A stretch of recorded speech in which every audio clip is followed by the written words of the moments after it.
5 seconds. Start.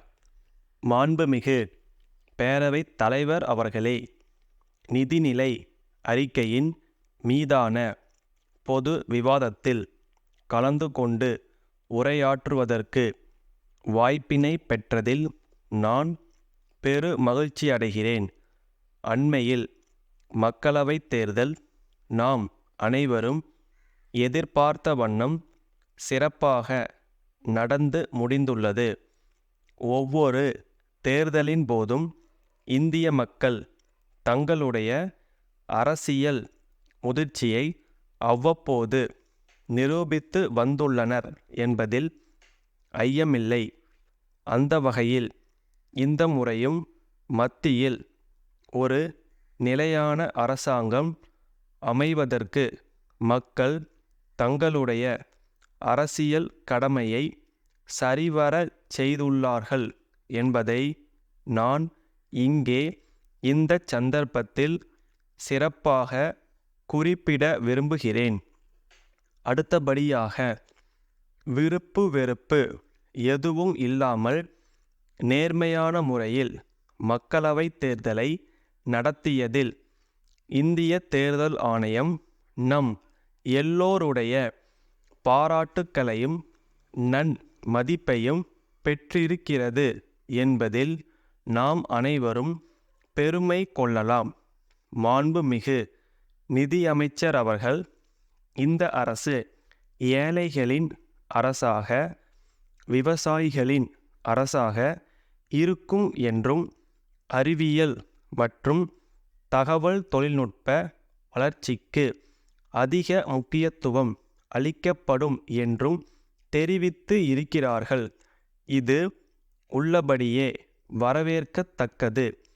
தமிழகத்தை பொறுத்தவரையில் தென் மாவட்டங்களில் புதியதாக தொழில்கள் உருவாக்கப்படவில்லை என்ற ஏக்கமும் எதிர்பார்ப்பும் மக்களிடம் பெரிதும் இருந்து வருகிறது என்பதை நாம் அறிவோம்.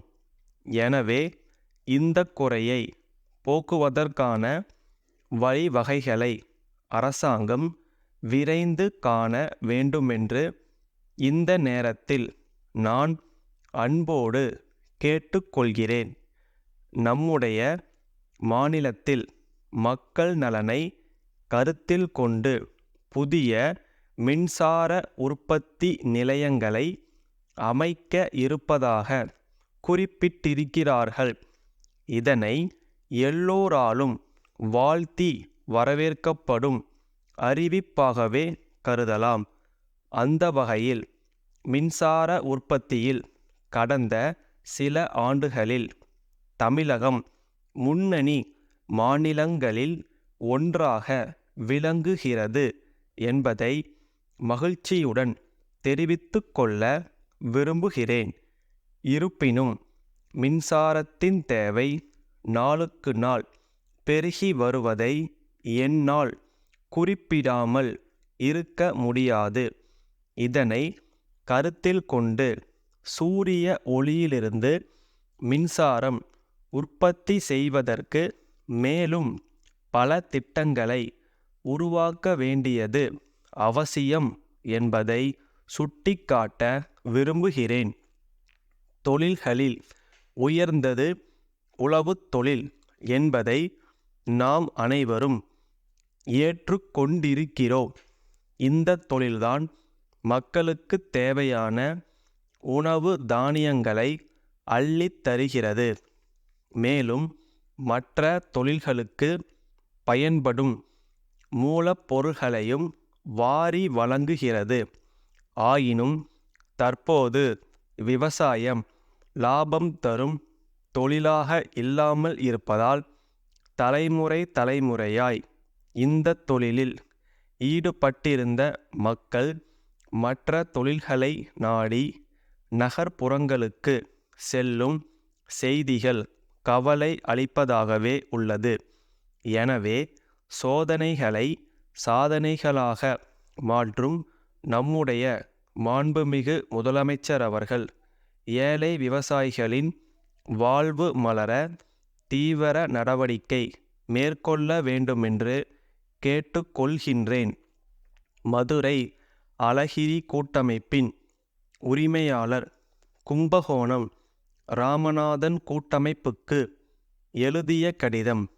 அன்புடையீர், வணக்கம். கடந்த சில ஆண்டுகளில் தமிழ்நாட்டில் வண்ண மீன்கள் வளர்ப்பு தொழில் 2 மடங்காக வளர்ந்துள்ளது என்பதை மகிழ்ச்சியுடன் தெரிவித்துக் கொள்கிறோம். எங்களுடைய நிறுவனத்தில் உற்பத்தியாகும் மீன்கள் நம்முடைய நாட்டின் அனைத்து மாநிலங்களுக்கும் அனுப்பி வைக்கப்படுகின்றன. இந்த தொழிலில் வருமானம் மிக மிக அதிகம் என்றால் அது மிகையாகாது. இருப்பினும் இந்த தொழில் நம்முடைய மாநிலத்தில் வளராமல் இருப்பதாக தங்கள் கடிதத்தில் எழுதி இருக்கிறீர்கள். இதற்கு காரணம் வண்ண மீன்கள் வளர்ப்பு தொழில் குறித்து மக்கள் மத்தியில் சரியான விழிப்புணர்வு இல்லாமல் இருப்பதுதான் என்பதை முதலில் தெளிவுபடுத்த விரும்புகிறோம். குறையாக தெரிவிக்கப்படும் விஷயங்கள் சில இருந்தாலும் வீட்டில் இருந்தபடியே தொழில் செய்ய நினைப்பவர்களுக்கு நிச்சயமாக இது வளமான வாழ்க்கையை கொடுக்கும் என்பதில் ஐயமில்லை. மிக குறைந்த முதலீட்டில் மிகச் சிறிய இடத்தில் மீன்களை வளர்க்கலாம். எங்களுடைய இந்த விளக்கம் தங்களுக்கு மன நிறைவை அளிக்கும் என்று நம்புகிறோம்.